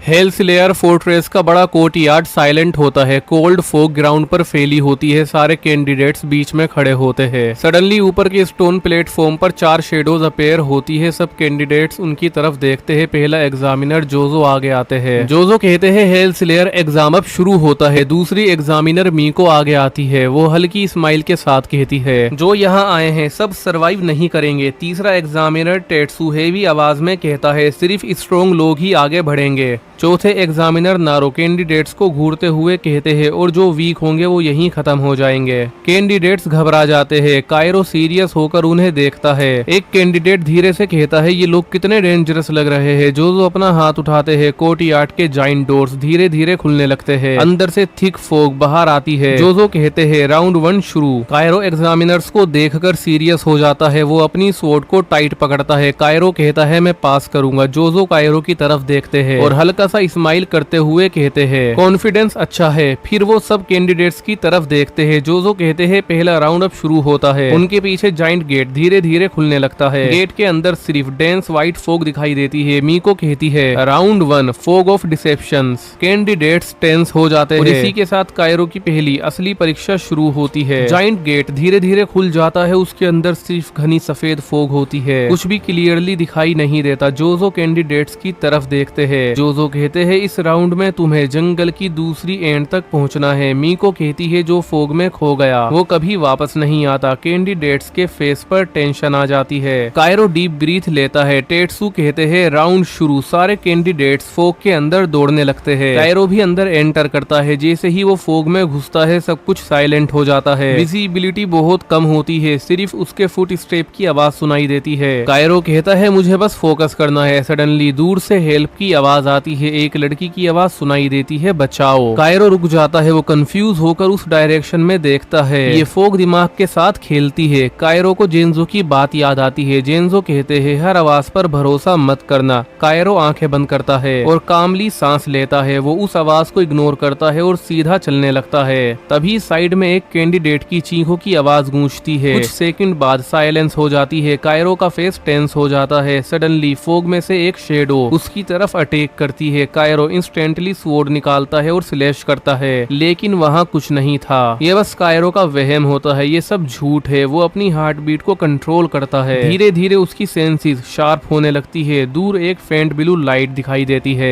कायरो उसकी तरफ दौड़ता है। रास्ते में कई कैंडिडेट्स फेक साउंड्स के पीछे भटक जाते हैं और कुछ तो ट्रैप में ही फंस जाते हैं। कायरो बिना रुके आगे भागता रहता है। फाइनली वो फॉग से बाहर निकलता है और स्टोन प्लेटफॉर्म पर लैंड करता है। जो उसे देखकर कहते हैं इंटरेस्टिंग। कायरो हेवी ब्रीदिंग करता है लेकिन उसकी आंखों में कॉन्फिडेंस होता है। कायरो ने पहला राउंड पार कर लिया है। पहला राउंड खत्म होता है। बचे हुए कैंडिडेट्स मेन अरीना में खड़े होते हैं। सब हेवी ब्रीदिंग कर रहे होते हैं। कायरो भी थोड़ा टायर्ड होता है लेकिन उसका फोकस स्ट्रॉन्ग होता है। और तभी अरीना का दूसरा जाइंट गेट धीरे धीरे खुलने लगता है। गेट के अंदर एक नेरो स्टोन ब्रिज दिखाई देता है जो एक गहरी अंधेरी खाई के ऊपर बना होता है। नीचे सिर्फ डार्कनेस होती है। कायरो ब्रिज को देखकर सीरियस हो जाता है। जो कैंडिडेट्स की तरफ देखते हैं। जो कहते हैं राउंड 2 वेट ऑफ शेडोज। मीको कहती है इस ब्रिज पर तुम्हारा डर तुम्हारा बोझ बनेगा। टेट्सू कहते हैं जितना ज्यादा डरोगे उतना ज्यादा भारी महसूस होगा। नारो कहते हैं और जो बोझ संभाल ना पाए वो नीचे गिर जाएगा। कुछ कैंडिडेट्स घबरा जाते हैं। एक कैंडिडेट कहता है ये इम्पॉसिबल है। हॉर्न बजता है और ये राउंड शुरू हो जाता है। सारे कैंडिडेट इस ब्रिज पर चलना शुरू करते हैं। कायरो भी आगे बढ़ता है। जैसे ही वो ब्रिज पर कदम रखता है उसके शोल्डर्स पर अचानक भारी प्रेशर फील होता है। कायरो रुक जाता है। कायरो कहता है ये क्या? उसके पैर भारी लगने लगते हैं। साइड में एक कैंडिडेट पैनिक करता है। कैंडिडेट कहता है मैं मूव नहीं कर पा रहा। उसकी बॉडी और ज्यादा हेवी हो जाती है। वो बैलेंस लूज करता है और वो खाई में गिर जाता है। कायरो शौक में देखता है। उसकी हार्ट बीट तेज होने लगती है। तभी उसे जेन्जो की आवाज याद आती है। जेन्जो कहते हैं डर को कंट्रोल करो, सांस पर फोकस करो। कायरो आंखें बंद करता है और डीप ब्रीथ लेता है। धीरे धीरे उसकी बॉडी हल्का महसूस होने लगती है। कायरो कहता है मैं कंट्रोल में हूँ। वो स्टेडली आगे चलने लगता है। ब्रिज के बीच में स्ट्रॉन्ग विंड चलती है। कई कैंडिडेट पैनिक में नीचे गिरने लगते हैं। रेनशिरो फास्ट स्पीड में आगे बढ़ता है। रेनशिरो कहता है कमजोर लोग हमेशा गिरते हैं। कायरो उसकी तरफ देखता है और अपनी स्पीड बढ़ाता है। कायरो भी लास्ट जंप के साथ इस ब्रिज को क्रॉस करता है और दूसरी साइड लैंड करता है। जोजो उसे देखकर कहते हैं इंटरेस्टिंग। कायरो हेवी ब्रीदिंग करता है लेकिन उसकी आंखों में डिटर्मिनेशन होता है। कायरो ने अपने डर को कंट्रोल करना सीख लिया था। अब ये राउंड भी पूरा हो जाता है और सभी बचे हुए कैंडिडेट्स अगले राउंड के लिए वेट कर रहे होते हैं। तभी यहाँ पर जोजो आ जाते हैं और जोजो सभी बचे हुए कैंडिडेट्स को अपने साथ ले जाते हैं। सुबह का वक्त होता है। स्नोई फॉरेस्ट के एंट्रेंस पर बचे हुए कैंडिडेट्स लाइन में खड़े होते हैं। उनके सामने एंडलेस व्हाइट फॉरेस्ट होता है। जोजो आगे बढ़ते हैं और सबकी तरफ देखते हैं। जोजो कहते हैं ये तुम्हारा फाइनल राउंड होने वाला है। कैंडिडेट सीरियस हो जाते हैं। जोजो कहते हैं इस फॉरेस्ट में कई डेंजरस डीमंस छुपे हुए हैं और बताते हैं जो कैंडिडेट्स भी जिंदा रहकर कुछ दिन बाद फोर्ट्रेस वापस पहुंच जाएगा वही बनेगा हेल स्लेयर। कायरो फॉरेस्ट को देखता है। रेनशिरो स्मृक करता है। जोजो कहते हैं राउंड शुरू। हॉर्न बजता है। सारे कैंडिडेट्स फॉरेस्ट में अलग अलग डायरेक्शन में दौड़ते हैं। रात हो चुकी होती है। स्नोफॉल धीरे धीरे हो रही होती है। रेनशिरो अकेला फॉरेस्ट में चल रहा होता है। सडनली एक एवरेज डीमन डार्कनेस से जंप करता है। डीमन के क्लोज सीधा उसकी गर्दन की तरफ बढ़ते हैं। रेनशिरो इंस्टेंटली स्वॉर्ड निकालता है। डीमन का एक हाथ कट होकर स्नो पर गिरता है। डीमन चीखता है। रेनशिरो कहता है तुम सिलो हो। वो एक सडन डैश लेता है। रेड और फ्लैश होती है। डीमन की गर्दन हवा में उड़ जाती है। डीमन एश बनकर उड़ जाता है। रेनशिरो कहता है ये एग्जाम मेरे लिए इजी है। दूसरी तरफ एक लड़की जिसका नाम अयामे होता है वो केयरफुली स्नो में चल रही होती है लेकिन अचानक से ही आसपास एक मूवमेंट होने लगती है और हम देखते हैं कि एक वुल्फ उस पर अटैक करता है। अयामे अपनी स्वॉर्ड से ब्लॉक करती है लेकिन वुल्फ उसके शोल्डर को स्क्रैच कर देता है। अयामे को दर्द होता है। वो नीचे गिर जाती है और चीखने लगती है। वुल्फ अयामे पे फाइनल अटैक करने के लिए जंप करता है। सडनली ब्लू स्लैश डार्कनेस को कट करता है। वुल्फ का हेड बॉडी से अलग हो जाता है और हम देखते हैं कायरो को जिसने इसकी गर्दन काटी होती है। अयामे शौक में कायरो की तरफ देखती है और ये कहती है तुमने मुझे बचा लिया। कायरो कहता है यहाँ पर अकेले रहना तुम्हारे लिए खतरे से खाली नहीं। तुम अगर चाहो तो मेरे साथ चल सकती हो। अगले सीन में हम ये देखते हैं कि कायरो और अयामे स्नोई फॉरेस्ट में साथ चल रहे होते हैं। ठंडी हवा चल रही होती है। सडनली हर डायरेक्शन से डीमंस की गुर्राने की आवाजें सुनाई देने लगती है। अयामे का फेस पैनिक से भर जाता है। अयामे कहती है वो आ रहे हैं, वो मुझे मार देंगे। ये घबरा जाती है और ये घबराहट में ही कायरो से अपोजिट डायरेक्शन में भागने लगती है। कायरो कहता है रुको। वो उसके पीछे दौड़ता है। कायरो अयामे के पीछे फुल स्पीड में भाग रहा होता है और कह रहा होता है रुक जाओ। और जब कायरो थोड़ा आगे आता है तो वो शॉक हो जाता है क्योंकि वो देखता है एक डीमन ने अयामे को मार दिया होता है और उसका खून पी रहा होता है। ये देखकर कायरो बहुत ज्यादा शॉक हो जाता है। अयामे की आंखें स्लोली फेड हो रही होती है। अयामे वीकली कायरो की तरफ देखती है। अयामे कहती है मुझे बचाओ। उसका हाथ नीचे गिर जाता है और बस शांति हो जाती है। साइलेंस। कायरो की आंखें शोक से वाइड हो जाती है। उसकी फिस्ट टाइटली क्लेंच होती है। उसके चेस्ट का डाउन क्रेस्ट ग्लो करने लगता है। ब्लू सिंबल का रिफ्लेक्शन उसकी आंखों में दिखाई देता है। कायरो धीरे से कहता है तुमने ये क्या किया। डीमन स्लोली मुड़कर स्माइल करता है। डीमन कहता है अगली बारी तुम्हारी है। कायरो बिना स्वॉर्ड निकाले डीमन की तरफ चार्ज करता है। डीमन अपनी लॉन्ग ब्लेड लाइक टंग निकालता है और कायरो पर अटैक करता है। कायरो साइड स्टेप करता है और टंग को अपने हाथों से पकड़ लेता है। शार्प एजिस उसके हाथ को काट देते हैं। ब्लड ड्रिप होता है। कायरो दर्द में चीखता है। कायरो कहता है मैं तुम्हें छोड़ूंगा नहीं। वो डीमन को फोर्सफुली स्नो पर पटक देता है और फिर हम ये देखते हैं कि कायरो एक पावरफुल पंच लगाता है इसके चेस्ट पर। इस डीमन का चेस्ट पूरा फट जाता है लेकिन अगले ही पल ये डीमन अपने चेस्ट को रीजनरेट कर लेता है और ये देखकर कायरो कहता है रीजनरेट पावर। कायरो अपनी ब्लैक ब्लेड राइज करता है। ब्लू ओरा स्वॉर्ड पर स्प्रेड होती है। कायरो डीप ब्रीथ लेता है। कायरो कायरो कहता है ये खत्म होता है अब। डीमन फुल स्पीड में अटैक करता है। कायरो एक क्लीन सर्कुलर स्लैश करता है। डीमन का सर हवा में उड़ जाता है। बॉडी ऐश बनकर हवा में उड़ जाती है। कायरो हेवी ब्रीदिंग करता हुआ अयामे की डेड बॉडी की तरफ देखता है और अब सर्वाइवल का असली मतलब कायरो को समझ में आने लगा है।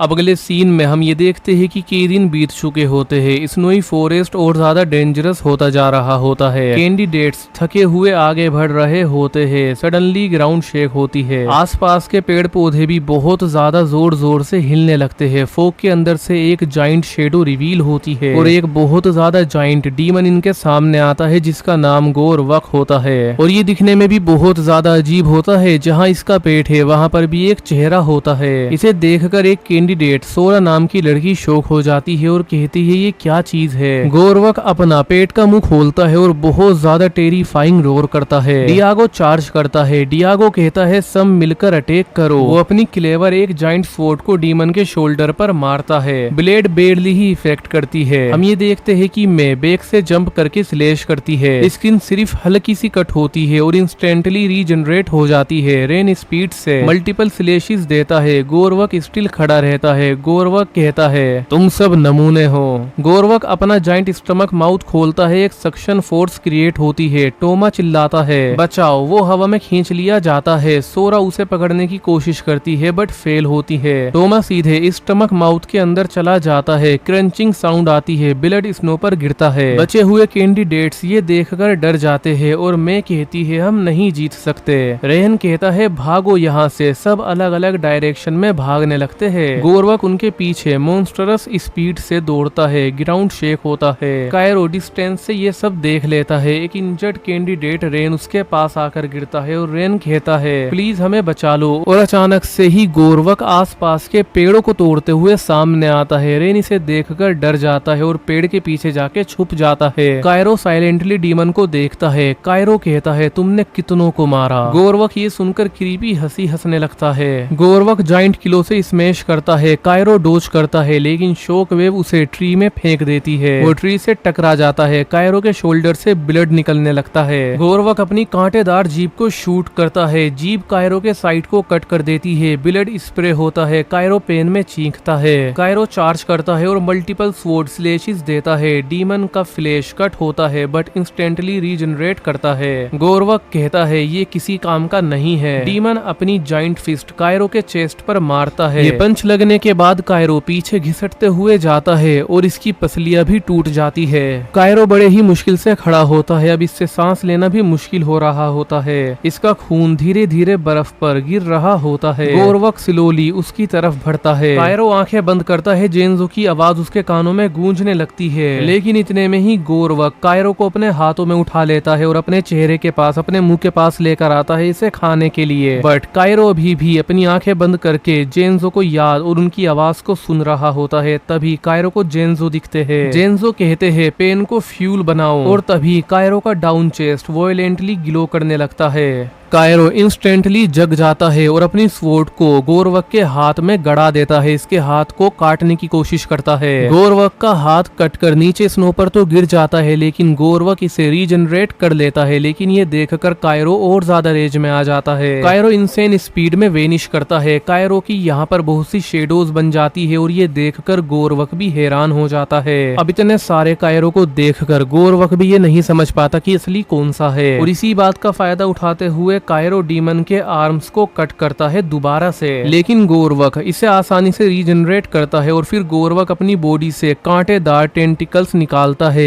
एक स्पाइक कायरो के स्टमक में घुस जाती है। कायरो का खून बहने लगता है। वो खांसने लगता है। कायरो किसी तरीके से इसके इस कांटेदार टेंटिकल को तोड़ के आजाद तो हो जाता है लेकिन अब ये काफी ज्यादा पेन में होता है और इसी बात का फायदा उठाते हुए गोरवक इसकी तरफ आ रहा होता है इसे मारने के लिए। लेकिन तभी गोरवक के साइड में से क्रिम्सन ओरा अपीयर हो जाता है और यहाँ पर एंट्री होती है रेनशिरो की। रेनशिरो गोरवक के सीधे स्टमक माउथ पर अटैक करता है। गोरवक भी इतना ज्यादा पेन में आ जाता है कि वो चीखने लगता है और फिर रेनशिरो सीधे कायरो के जाके बगल में स्टांस लेता है, लैंड करता है और कहता है चल कायरो उठ जा, इतना भी कमजोर मत बन, अभी तुझे इसको हराना भी है। ये सुनकर कायरो भी हिम्मत करता है। कायरो स्काई में जाइंट लीप लगाता है। ब्लू ओरा फुल ड्रैगन शेप बनाती है और ये डाउनवर्ड रोटेटिंग स्लैश करने वाला है लेकिन ये देखकर रेनशिरो भी पीछे नहीं रहता है। रेनशिरो भी स्काई में जाइंट लीप लगाता है। क्रिम्सन ओरा फुल लायन शेप बनाती है और फिर ये दोनों ही हेल स्लेयर नीचे की ओर स्लेश करते हैं। एक साइड से कायरो इसे पूरी तरीके से काटता है, दूसरी साइड से रेनशिरो इसे पूरी तरीके से काटता है। हम ये देखते हैं कि गोरवक की गर्दन इसके शरीर से अलग होती है और इसकी बाकी की बॉडी दो टुकड़ों में बट जाती है, कट जाती है। उसके बाद ये दोनों योद्धा नीचे आकर गिर जाते हैं। रेनशिरो खड़ा रहता है लेकिन कायरो नीचे गिर जाता है और अपने स्टमक को पकड़ता है जहाँ से उसको कट लगा था। लेकिन इतने में ही हम ये देखते हैं कि जो गोरवक होता है वो डिसॉल्व होने लगता है, उसकी बॉडी ऐश बनने लगती है। बचे हुए कैंडिडेट्स बहुत ज्यादा खुशी में और बहुत ज्यादा शौक में कायरो और रेनशिरो को देखते हैं और रेन तो ये कहता है कि आखिर कोई इतना ज्यादा ताकतवर कैसे हो सकता है।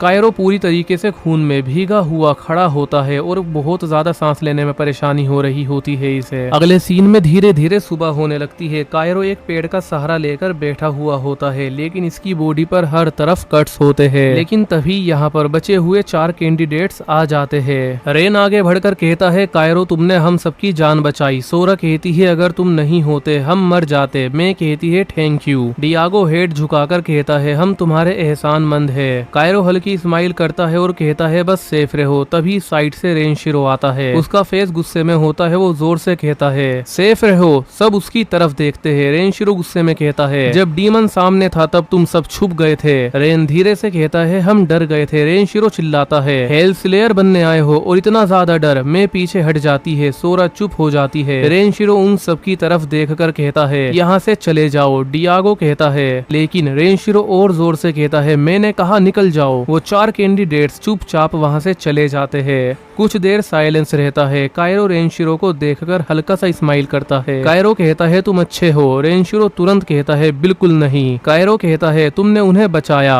उन्हें और शर्मिंदा नहीं होने दिया। रेनशिरो गुस्से में कहता है बकवास मत करो। कायरो हंसता है। रेनशिरो साइड में देखकर कहता है मैं अच्छा आदमी नहीं हूँ। ठंडी हवा चलती रहती है। दोनों कुछ देर चुप रहते हैं। कभी कभी जो लोग सबसे ज्यादा गुस्सा दिखाते हैं वही अंदर से अच्छे होते हैं। रात का टाइम होता है। स्नोई माउंटेन पर तेज ठंडी हवा चल रही होती है। हर तरफ बर्फ ही बर्फ होती है। कायरो बहुत जख्मी होता है। वो मुश्किल से चल रहा होता है। हर कदम पर उसे दर्द हो रहा होता है। वो आगे बढ़ने की कोशिश करता है लेकिन अचानक उसका बैलेंस बिगड़ जाता है। वो गिरने लगता है। तभी रेनशिरो उसका हाथ पकड़ लेता है। कायरो सरप्राइज होकर उसकी तरफ देखता है। रेनशिरो बिना कुछ कहे कायरो के हाथ अपने कंधे पर रख देता है। कायरो धीरे से कहता है तुम मेरी हेल्प कर रहे हो। रेनशिरो सीधा आगे देखते हुए कहता है गलत मत समझना। वो चलना शुरू करता है। फिर कहता है अगर तुम मर गए तो मेरा राइवल कौन होगा। कायरो हल्की सी स्माइल करता है। वो कहता है तो बस इसलिए। रेनशिरो कहता है हाँ और कोई वजह नहीं है। दोनों धीरे धीरे माउंटेन पर चलने लगते हैं। दूर हेल स्लेयर फोर्ट्रेस की लाइट दिख रही होती है। कायरो दर्द में भी कहता है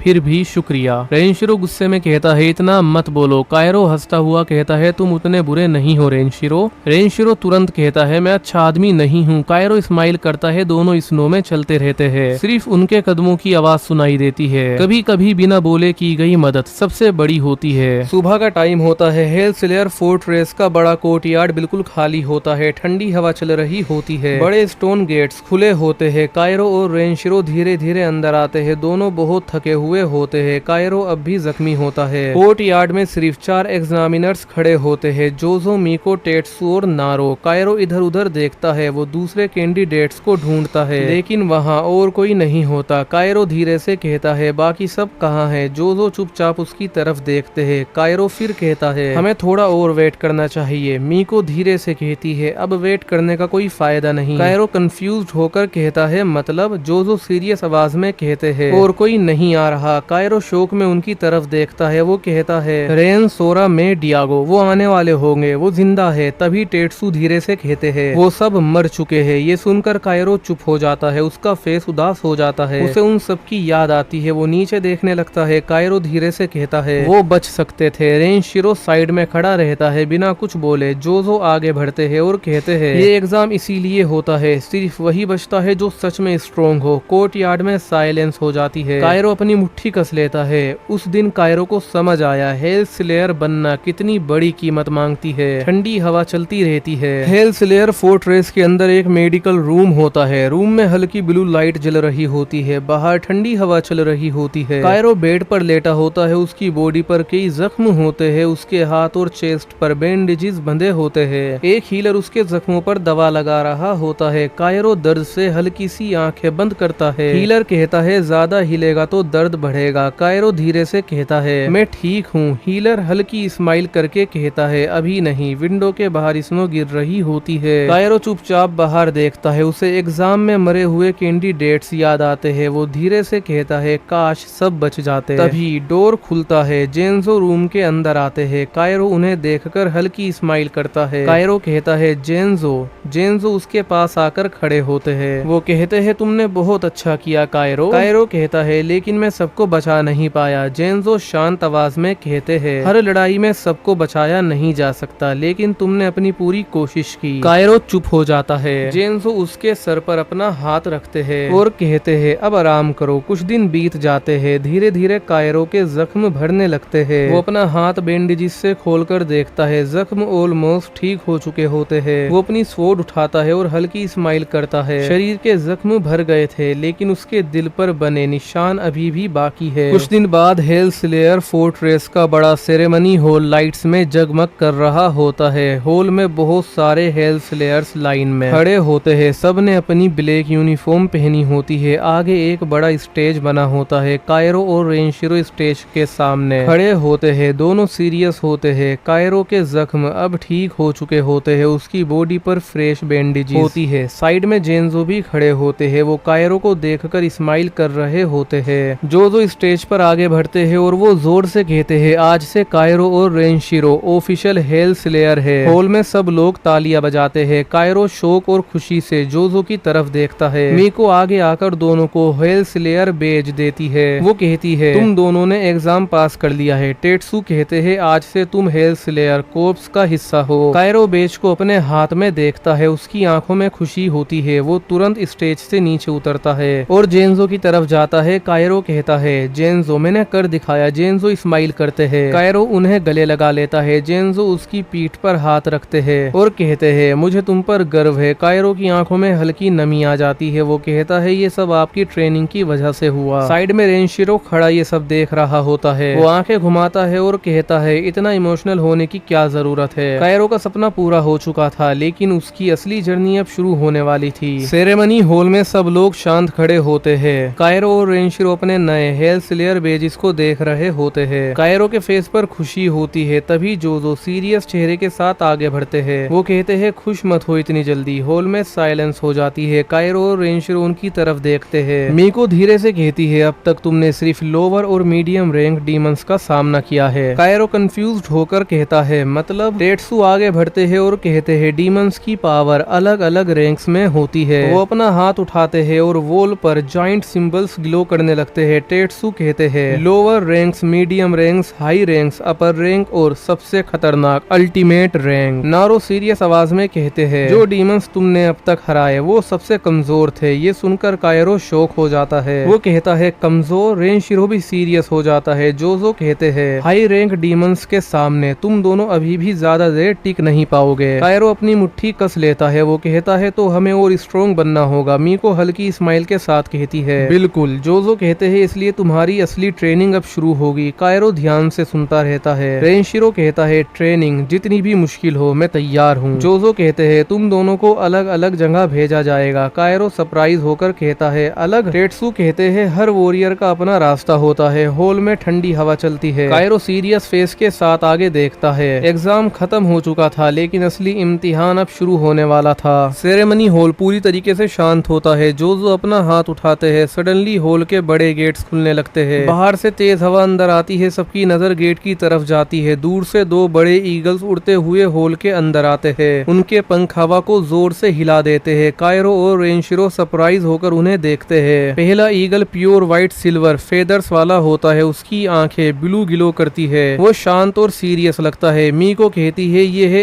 एजल। ईगल आकर कायरो के सामने लैंड करता है। वो कायरो को ध्यान से देखता है। कायरो धीरे से कहता है कितना बड़ा है। एजल हल्की सी आवाज निकालता है और अपना हेड झुकाता है। दूसरा ईगल डार्क क्रिम्सन फेदर्स वाला होता है। उसकी गोल्डन आईज शार्प होती है। वो अग्रेसिव लगता है। टेट्सू कहते हैं और ये है कराक्स। वो रेनशिरो के सामने सामने लैंड करता है। रेनशिरो स्माइल करता है और कहता है ये मुझे पसंद आया। नारो कहते हैं ये स्पिरिट ईगल्स है। जोजो आगे बढ़कर कहते हैं अब से ये तुम्हारे साथी होंगे। कायरो एजल को देखकर कहता है साथी। मीको कहती है ये तुम तक जरूरी खबर और मिशंस पहुंचाएंगे। टेट्सु कहते हैं जहां भी तुम होंगे ये तुम्हें ढूंढ लेंगे। एजल धीरे से अपना पंख कायरो के कंधे को टच करता है। कायरो स्माइल करता है। रेनशिरो अपने ईगल कराक्स को देखकर कहता है बस मेरे रास्ते में मत आना। कराक्स हल्की सी लाउड किराए करता है। जोजो कहते हैं आज से तुम दोनों कभी अकेले नहीं होंगे। कायरो एजल की तरफ देखकर कहता है लगता है हम अच्छे दोस्त बनेंगे। नई ताकत के साथ उनकी नई जर्नी शुरू होने वाली थी। सुबह का टाइम होता है। हेल स्लेयर फोर्ट्रेस के बाहर ठंडी हवा चल रही होती है। स्नो धीरे धीरे गिर रही होती है। फोर्ट्रेस के मेन गेट के पास कायरो और रेनशिरो खड़े होते हैं। दोनों के साथ उनके स्पिरिट ईगल्स भी होते हैं। कायरो के कंधे पर एजल बैठा होता है। रेनशिरो के पास कराक्स खड़ा होता है। दोनों अपने अलग सफर पर जाने वाले होते हैं। कुछ देर दोनों चुप रहते हैं। कायरो हल्की स्माइल के साथ कहता है तो अब हम अलग रास्ते जा रहे हैं। रेनशिरो सीधा आगे देखते हुए कहता है हाँ। कायरो कहता है साथ ट्रेनिंग करना अच्छा होता। रेनशिरो उसकी तरफ देखकर कहता है इतना भी दोस्ताना दिखाने की जरूरत नहीं है। कायरो हंसता है। वो कहता है तुम वैसे ही रूड हो। रेनशिरो हल्की सी स्मिरिक करता है। फिर सीरियस होकर कहता है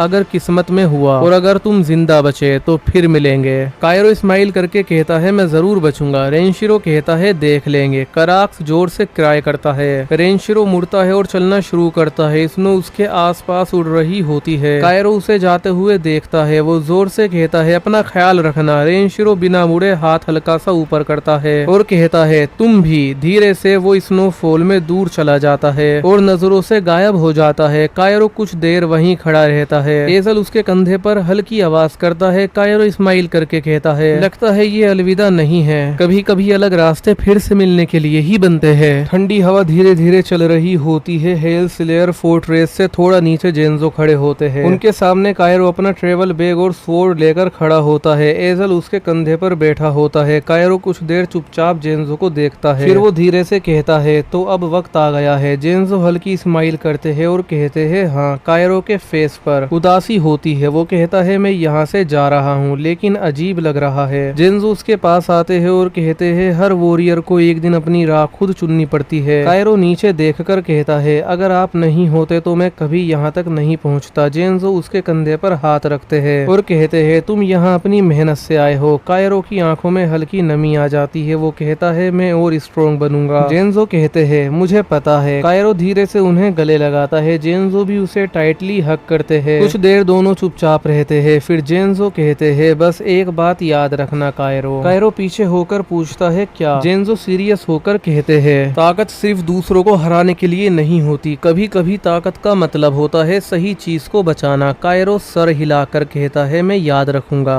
एजल अपना पंख फैलाता है। कायरो अपना बैग उठाता है। वो लास्ट बार जेंजो को देखता है और कहता है मैं वापस आऊंगा। जेंजो स्माइल करके कहते हैं मैं इंतजार करूंगा। कायरो मुड़ता है और स्नोई पाथ पर चलना शुरू करता है। स्नो हवा में उड़ रही होती है। जेंजो उसे दूर जाते हुए देख रहे होते हैं। उस दिन कायरो ने सिर्फ अपना घर नहीं छोड़ा बल्कि अपनी असली जर्नी शुरू की। कुछ दिन बाद कायरो एक दूर माउंटेन फॉरेस्ट में चल रहा होता है। हर तरफ बड़े बड़े पेड़ होते हैं। ठंडी हवा चल रही होती है। स्नो हल्की हल्की गिर रही होती है। एजल आसमान में उड़ रहा होता है। कायरो थोड़ा थका हुआ होता है। वो मैप देखता है और कहता है यही जगह होनी चाहिए। सडनली पीछे से एक आवाज आती है इतनी धीमे स्पीड से चलोगे तो अगले साल पहुंचोगे। कायरो तुरंत मुड़ता है। उसके सामने एक अजीब आदमी ट्री ब्रांच पर उल्टा बैठा होता है। उसने एक वुडन फॉक्स मास्क भी पहना होता है। वो हल्की सी हंसी करता है। कायरो कंफ्यूज्ड होकर कहता है तुम कौन हो। वो आदमी जंप करके नीचे लैंड करता है। वो सीधा खड़ा होता है और कहता है मसारू कीवा तुम्हारा नया ट्रेनर। कायरो सरप्राइज होकर कहता है आप। मसारू कीवा कहता है डिसअपॉइंटेड हो। कायरो कहता है नहीं बस आप थोड़े अजीब हो। मसारू जोर से हंस पड़ते हैं। वो कहते हैं अच्छा है कम से कम तुम सच बोलते हो। कायरो सीरियस होकर कहता है मुझे स्ट्रॉन्ग बनना है। मसारू उसके अराउंड घूमते हुए उसे देखते हैं फिर कहते हैं स्ट्रॉन्ग। वो अचानक कायरो के फोरहेड पर उंगली से टेप करते हैं। कायरो पीछे गिर जाता है। मसारू कहते हैं तुम अभी बहुत वीक हो। कायरो गुस्से में उठता है और कहता है मैं वीक नहीं हूँ। मसारू हंस कर कहता है हर स्टूडेंट पहले यही बोलता है। एजल नीचे आकर कायरो के कंधे पर बैठता है। मसारू कहते हैं अगर सच में स्ट्रॉन्ग बनना है तो पहले अपना घमंड तोड़ना पड़ेगा। कायरो चुप हो जाता है। मसारू मुड़कर माउंट माउंटेन के ऊपर एक स्मॉल वुडन हाउस की तरफ चलने लगते हैं। वो कहते हैं चलो। कायरो पूछता है कहाँ। मसारू कहते हैं तुम्हारी जिंदगी के सबसे बुरे ट्रेनिंग डेज की शुरुआत होने वाली है। कायरो उनके पीछे चल पड़ता है। कायरो को नहीं पता था कि उसका असली इम्तिहान अब शुरू होने वाला था।